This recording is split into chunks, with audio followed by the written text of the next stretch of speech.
Yo, what is going on, everyone in the XRP community? Hope you guys are having yourselves a fantastic day today, as usual. Just woke up here pretty late in the day, but we came out to some pretty groundbreaking stuff here I got to share with you guys. It's going to be kind of a long video today. Not going to be super high energy in this video because I just woke up and we got a lot of stuff to read through, which is essentially the court transcripts prior to Judge Netburn's, SEC body slam decision. So make sure you guys do smash the likes. Let's go ahead and get into it. So I pretty much found out about this transcript because, James K. Fillon did post it on Twitter. But then Jeremy Hogan comes out and says, Attorney Fillon got the transcript of the hearing from June, and my old abused ears did not deceive me. The SEC attorney really did say that Hinman's speech provided market SEC guidance. The gambit has completely fallen apart for the SEC in the fair notice defense. And he highlights this statement right here where it says, this is the SEC lawyer. I don't know how to pronounce that last name, but they say, Your Honor, may I respond? The court, yes. SEC lawyer, the predominant purpose of the counseling that Director Hinman received was legal advice, legal business of the government. Oops. The purpose was to provide guidance to the market on legal issues before the SEC, and basically Director Hinman was giving the market the views of how the SEC would treat digital assets under the security laws. Guys, we got the transcripts right here. This is like 43 pages long. We're going to start at the end of page 7. The first 6 pages are very, very basic. Hey guys, sorry that I had to, delay the court date. The court is having a supply chain, effect as well because we have a bad, basically they said at the beginning they have like not that many transcriptors available, and that's why they had to delay this court case. And then yada yada yada. Basically, the end of page 7 is where it starts to get good. I have not read after page 10, but I actually plan on reading this entire document in the video. That's why I'm not going to be super high energy. I need to keep the stamina going for the end of this entire thing. So guys, make sure to watch this till the end of the video. Smash the likes down below. Leave an obligatory supportive comment. And this is where you're really going to get to kind of pick the brain of Judge Netburn and how much she is getting frustrated at the SEC. And this is what makes me think settlement is soon, because the judge is not on their side at all. So this is Judge Netburn. And so here is where I'm having this tension, because the purpose of the attorney-client privilege, if we can pull the lens back for a moment, is because we have an interest in, and I'll use agencies since that's what we're talking about here, in agencies making decisions in accordance with the law and consulting with their lawyers to make sure they understand the limits of the law so they can conduct public business appropriately. The SEC has distanced itself from Mr. Hinman's speech and said that had nothing to do with the SEC. Those were his personal views, and he made that speech based on how he believed the law should be applied or what he thinks about digital assets. So I'm having a hard time reconciling the purpose for which we have the attorney-client privilege to allow agencies to consult with lawyers so that they can make decisions based on what the law requires, and the SEC's position in this litigation that Hinman was acting on his own and giving a speech based on his own personal views. And so when I asked you what was the purpose of the legal advice, it's because I think for the agency counsel to give legal advice to its client, the SEC, there must be a purpose for that the client is saying we are going to do something or not do something consistent with the law, and we need to consult with lawyers to make sure that we are acting as the law requires. But your position seems to be that he is getting legal advice from agency counsel so that he, Mr. Hinman, can give his own opinion on how the law should be applied. And I think that there's a real tension there. And it seems like, with the regular, court documents coming out, it seems like when we're reading it, it doesn't even sound like English, but this is actually a physical discussion between Judge Netburn, the SEC's lawyer, and Ripple lawyers that are also there. However, so far, because I've read beforehand, so far, the Ripple lawyers have not spoken at all, except for just saying they are representing Bradley Garlinghouse, Christian Larson, Ripple Labs Incorporated. That's the only thing they have said so far. The Ripple lawyers have not said anything in the first 8 pages of these court transcripts. Now, keep in mind, these are real people speaking physically. So try to kind of picture this in your head, what this really would look like if there was a live stream of it. Okay. And I'm having a hard time reconciling the purpose of the attorney-client privilege. the nature of the privilege within an agency representation, and who the client is, with the SEC's position in this litigation that Mr. Hinman's speech cannot be imputed to the SEC and can't be viewed as the SEC's word. In your reply letter, you talk about getting counsel for the purposes of developing the speech. I'm not exactly sure what that is. You use that phrase, developing the speech, multiple times in your letter. Now, the Ripple's lawyers are not speaking at all, dude, because this whole entire meeting, I think, is about destroying the SEC and has nothing to do with what Ripple is doing wrong. Because Ripple's argument has stayed consistent, something that the SEC's argument has not been doing.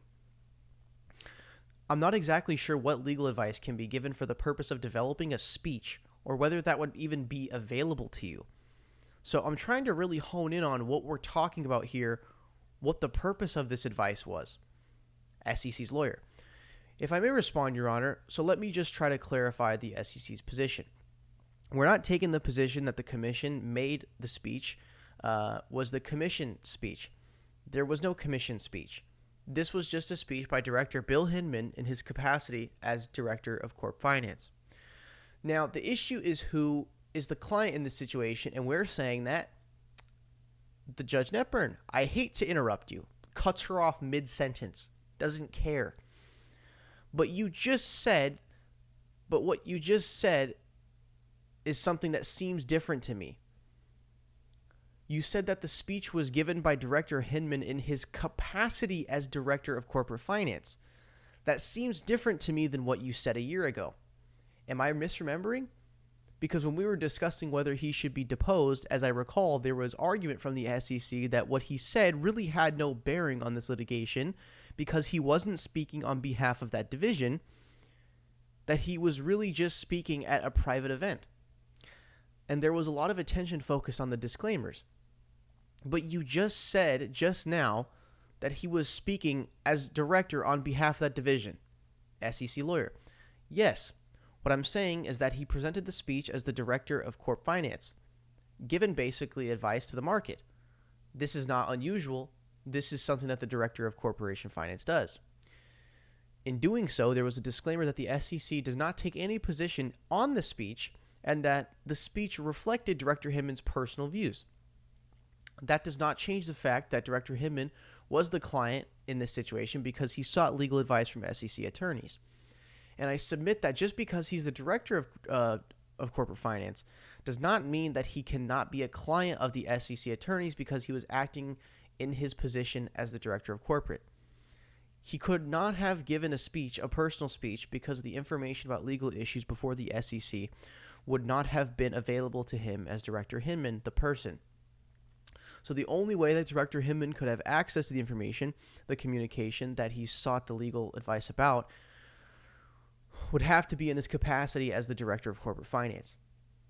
That information is confidential information within the purview of the SEC. That is not information that could be shared outside of the confines of SEC. Ooh, they're grabbing for straws here, man. They're getting desperate. Director Hinman could not have gone to his own personal counsel to discuss the legal issues regarding the application of the securities laws to digital assets. Now, there are cases that basically say in a government entity, government employees and other directors, they can be the client of the actual government attorneys, and we cited some of the cases in our opening brief. It's so funny reading all this, already knowing the SEC got denied. Director Hinman was the client in this case. The attorney-client relationship or the privilege requires that there be an attorney-client relationship, and in determining who is the client, we're looking to see, was Director Hinman acting in his capacity as a Director of Corporation Finance, and did he seek the advice that he sought as Director of Corporate Finance? Not as a private citizen, Director Hinman, concerning a speech that has to do with legal issues before the SEC. Director Hinman approached the SEC's attorneys and discussed the legal issues related to digital. Okay, so the lawyer is just repeating herself like an answering machine. Let's skip down to where Judge Netburn starts talking. The court. I'm familiar with the law here. So basically everything the SEC's lawyer just said was trying to state just pure factual law evidence as if Judge Netburn doesn't already know. So now we're getting a little bit of, I think, personal tension here by starting off with, I'm familiar with the law here. Now, just like with text messages with people, like you can get a text message from a friend and it could sound freaking rude and mean, but the way they intended it was way different, to be like you said. That's why when it's from text, we got to take our opinion with a grain of salt. But I'm quite positive after she just spewed out a whole MLA format college essay at Judge Knepper, then she starts off by saying, I'm familiar with the law here. That sounds like there's a little bit of a, hey, yeah, like, you know what, fuck you, man. Like, I know what I'm doing here, kind of thing. I'm familiar with the law here, and I don't think the law is that controversial. I think it's actually pretty clear. To me, the biggest issue is trying to reconcile the position that the SEC has taken in this litigation with the position you're taking here today. And again, a year ago, when we were talking about this deposition, and even otherwise in this litigation, the SEC has distanced itself from this speech, distanced itself from the sort of advice or interpretation that Director Hinman expressed there. And this speech has played a central role, I think, from the defendant's perspective, and I'll hear from them in a moment about how Ripple and its officers understood the SEC's approach here. And it seems to me that the SEC took a position earlier in this litigation to distance itself from the speech, and now is taking a position to embrace the speech for purposes of cloaking this material. Oh my God, that is a burn right there. Dude, that is a burn right there. We got to read that one more time. And it seems to me that the SEC took a position earlier in this litigation to distance itself from the speech and is now taking a position to embrace the speech for purposes of cloaking this material. Oh my God, Judge Knepper knows whatever's in there is going to be juicy for the Ripple lawyers. Guys, this settlement has to be soon here, man. It's coming to an end. Their defense is falling apart. We got them by the balls, dude. So I think as we continue to read through this, I'm going to go ahead and just completely skip over whatever the SEC lawyer is saying, because the SEC lawyer is giving those beat around the bush, no answers. And by reading Judge Knepper's answer to the SEC lawyer answer, we can kind of assume what has already been said. Dude, for the purposes of cloaking this material, dude, I'm loving Judge Knepper, man. I'm loving it. Dude, if this happened prior to the denial, the SEC knows that they are screwed, and they got to come down to a settlement and give Ripple what they want. And again, under the law, I don't think the law, again, is that controversial or hard to apply as a general proposition. In fact, I feel like we are talking about this speech in different lights, depending on how it suits the SEC. SEC lawyer, so, Your Honor, may I address the court? Please. I don't think that we're saying that Director Hinman is not acting in his official capacity. The SEC distanced itself from the actual speech, blah, blah, blah, blah, blah. Okay, doesn't need to do that. The disclaimer is that the SEC does not, and the judge interrupts her again. Or, I feel like it's a her. I'm not sure exactly. Could be him, her, I don't know. The court, Judge Knepper. If we want to pull up the transcript of his speech, can you tell me which were his personal views and which were the SEC statements? Well, again, the disclaimer given in the speech is that the SEC was not taking a view on Director Hinman's speech. Director Hinman was not speaking as the commission. But what's funny is the SEC lawyer just kind of did say that, in a way. That's the distinction.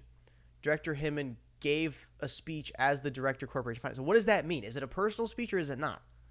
They're like, the SEC is trying to always like move the wind like both ways to benefit them, like when it's convenient to go that way. They're saying, oh, you know, it's a personal speech. The SEC does not take a view on this. But then also he's giving the speech as the Director of Corporation Finance. So what is it? Is it personal or is it as Corporation Finance Director? And again, honestly, really, with what the SEC lawyer is saying, I don't even want to read through it because we've already read it like 3 times in this whole thing. Because all the SEC lawyer is saying is these no answer answers, which I'm pretty sure have already been pre-prepared. So I want to just skip ahead to what Judge Knepper says. The court. Would the SEC take the position in this litigation that as of, I think it was June 2018 when the speech was given, that speech reflects at least Corporation Finance's position with respect to this issue?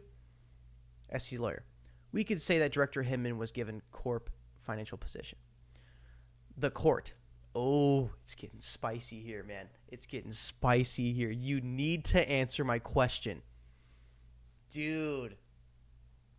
No wonder they got denied, man. Let's read that one more time. SEC lawyer. we could say, I mean, she's getting asked a direct question. Or I don't, oh, that's why I kept saying she. Yeah, Miss Gurrier. Okay, so is it she? So she says, yeah, I guess we could say that Director Hinman was giving Corp Fin's position. The court, you need to answer my question. Did that speech reflect the position of Corp Fin in 2018? Miss Gurrier, yes. This is a position that Corp Fin, based on blah, blah, blah, blah, blah. I like literally what the SEC is saying here, I don't care about because I know it's all BS. And by reading Judge Knepper's response, we're getting what we want to hear. Judge Knepper, I don't understand the caveat because if the speech was given from Corp Fin, then it would be anybody who gave it and it just happened to be Hinman. Or it's Hinman's who's giving it and it's just his own views and Corp Fin is not adopting them as their own. And I think that is where I'm struggling because every time I ask you that if that was Corp Fin's position, you say it was as given through Hinman, but he is just an officer at that moment. Skipping through what the SEC lawyer says because it's all BS beating around the bush. That I'm not going to get into. Whoa. Wait, so, Your Honor, I don't mean to distract and move into another area, but just to show that's a separate inquiry, whether or not Corp Fin washes the hands from Director Hinman's personal speech, or whether or not Director Hinman gave that speech to Director Corp Fin, but we assert that he gave the speech as Director Hinman, the Director Corp Fin. Dude, they keep just repeating themselves constantly. So something was said that I'm not going to get into. And if I may respectfully, Your Honor, if the speech does reflect his personal views, then it cannot be relevant to any claim or defense in this case. Oh, baby. Oh, the whole thing you called me here to talk about is not relevant to this case. Oh, yeah, this is getting into a little like I don't know, like a bitchy fight or something. I don't know, dude. I don't know. And if the speech is covered by the attorney-client privilege, which we assert that it is covered because Director Hinman sought the predominant purpose of the counsel was for legal advice, it's still not relevant under Judge Torres' ruling for how to evaluate the fair notice. That I'm not going to get into. That is basically, I think, a legal middle finger right there. That I'm not going to get into. That's a legal middle finger right there. So this whole thing is going to be why the Hinman speech is not even relevant to the Ripple case, which it doesn't sound like it would be because it wasn't a speech talking about Ripple or XRP, but it was something XRP was specifically excluded from, which is why we want the transcripts, the documents, the emails, and the drafts to see what deeper corruption is going on. Let's skip ahead to Judge Knepper. Okay, thank you. So now this is the Brad Garlinghouse lawyer. I know this is for the Ripple team, like this is the Ripple side, but I'm pretty sure this is specifically Brad Garlinghouse's lawyer. So this lawyer we will take seriously. So Mr. Solomon, are you going to take the lead on this from your table? Yes, I am, Your Honor. Okay, just make sure you speak into the microphone so the court reporter and I can hear you. Mr. Solomon, if Your Honor would prefer, I'm happy to go over to the podium and take my mask off. That's something the SEC wasn't offering. I don't know if it's permissible in this courtroom. Otherwise, I'm fine staying here. I just don't want to be muffled. The court, I think it's up to you. Oh, dude, what a freaking Mr. Solomon. What a Chad, bro. What a Chad. Because earlier in the first few pages when they're very, very beginning talking with the SEC lawyer, Judge Knepper said, like, say that again. I can't hear you with your mask. It's muffled. Mr. Solomon, absolute Chad. Like, honestly, hey, I'll go to the podium and take my mask off. I don't know if it's permissible in the courtroom. Otherwise, I'm fine staying here. I just don't want to be muffled. He wants his voice heard loud and clear. The court, I think it's up to you. Pause. I think that's probably them shuffling around, taking off masks, going up to the podium. The court, I think if your colleagues, you're far enough from the SEC. I think if your colleagues are comfortable with you taking your mask off, I think it's acceptable. I think if everybody is comfortable. If anyone is uncomfortable, I don't want anyone to feel uncomfortable, but you seem to be far away from the people behind you and far away from the people in front of you, and we have the HEPA filter going. Mr. Solomon, thank you, Your Honor. And I see head nods from my colleagues. Just for the record, everybody seems comfortable. Thank you very much. I think Your Honor is struggling to get an answer for something we've also been struggling to get an answer on for the past year or so. The SEC has characterized the Hinman speech in different ways depending on the argument that it's making. If it's making a fair notice argument, it may characterize it one way. If it's making a deliberative process privilege argument, it may characterize it a second way. And here we are at the attorney-client privilege stage, and we have yet a third interpretation of what that speech was. I think fundamentally, though, as Your Honor pointed out, the law is not controversial on this. I think this guy's directly talking to the SEC lawyer. The predominant purpose for each and every communication that former Director Hinman had preceding the speech must be legal advice. And when we look at the evidence, we haven't seen the documents you have and the SEC has. We haven't seen them. And Judge Nepern, she demanded they be produced. But all of the evidence strongly suggests to us that Mr. Hinman was conveying his personal views, and that in connection with seeking input, guidance, reactions from others who might have views of their own, he gave a speech that expressed those personal views. The court's already found that, and the court has properly found that, because in the disclaimer of the speech itself, it's very clear that Mr. Hinman says, "These are my views and not necessarily those, not just of the commission, but of the staff." And if you go back to August of 2021 to the SEC's response on our motion to compel, just to take Your Honor back through the history that you were referring to, the SEC then said Director Hinman stated that his belief that Bitcoin and Ethereum were not currently offered as securities. And this was in connection with the fair notice defense. So they had an interest in saying his belief there, because if it was something other than his belief, they might believe it might be more potent for the fair notice. We don't think that's the case, but that was their view. Then in September of 2021, in their letter reply regarding deliberative process privilege claims, they said, quote, "The draft speech and corresponding email are pre-decisional and deliberative, as Director Hinman was seeking feedback from other SEC personnel about the speech's contents prior to delivery. As such," and I'm quoting, "the staff was deliberating on what the speech should say, and no final decision has been reached. Such drafts and related emails are protected by the DPP." Then we get in December 2021, and Your Honor will recall that the Second Circuit's NRDC decision came out, and you asked for a letter briefing on that. They used the NRDC to say that the speech was part of the messaging of an SEC policy, yet another inconsistency. It seems like just everybody keeps calling out the SEC on their BS. And then we move forward to February 2022. And this was the SEC's motion for reconsideration and clarification of Your Honor's deliberative process privilege ruling. The SEC wasn't happy with one aspect of that ruling, the Hinman documents. Your Honor ruled for the SEC for the most part on those deliberative process privilege claims, but not on that one. In response to that, the SEC says again, Director Hinman was seeking feedback from other SEC personnel about the speech's contents prior to delivery in the same document. Drafts of the speech reflect opinions and thoughts of staff other than Director Hinman. It was intended to communicate the general approach used by CorpFin in evaluating whether digital asset offerings may be security offerings. What you're not hearing in here was representations from the SEC that Director Hinman was receiving legal advice in connection with that speech. That wasn't a convenient argument to make at that time. They didn't make it.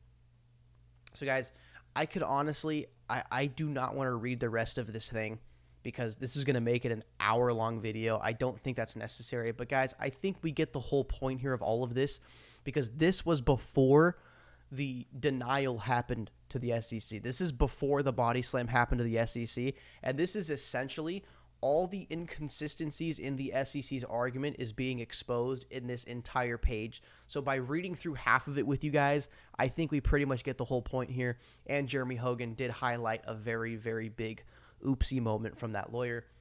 Guys, I think we get the point here. All the inconsistencies were all exposed during this discussion. And this is why the SEC got body slammed. And we will be receiving the Hinman emails and drafts, and they will be publicly produced. And now this puts the SEC in a very, very deep, dark corner where they might have to come out and give Ripple what they want and give us that settlement. Like Jeremy Hogan says, settlements can happen very, very suddenly. Thank you guys for tuning in the video today. We'll see you guys in the next one.